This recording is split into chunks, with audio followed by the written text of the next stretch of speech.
পিকাসোর কথাই যদি ধরি, একজন মহান আর্টিস্ট, তিনি মহিলাদের সাথে যে বর্বরচিত আচরণ করতেন তার সাথে তো আর্টের কোনো সম্পর্ক নেই।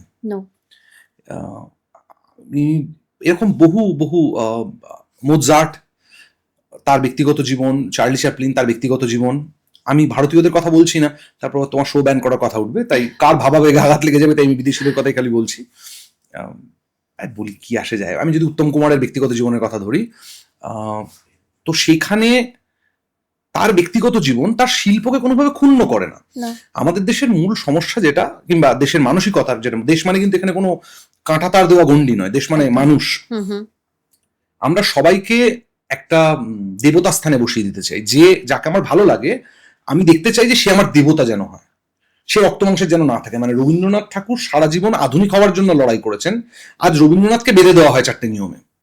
রবীন্দ্রনাথ সে সময় লেখাতে স্তন শব্দটা ব্যবহার করছেন বলে তাকে বলা হয় অশ্লীল, তাই আজ রবীন্দ্রনাথের গান চালিয়ে কোনো সেক্সের দৃশ্য যদি সিনেমায় শুট করা হয় সেটাকে অশ্লীল বলে ব্যান করার দাবি উঠবে। সমস্যাটা এইখানে যে আমরা যেগুলো ব্যক্তিগতভাবে যে ট্যাবুগুলো ক্যারি করছি, আমরা চাই আমাদের দেবতাও সেই ব্যক্তিগত ট্যাবুগুলো ক্যারি করুক। দেবতা মানে আমি যেটা আইডল মনে করছি, সেইখানটাতে সমস্যা।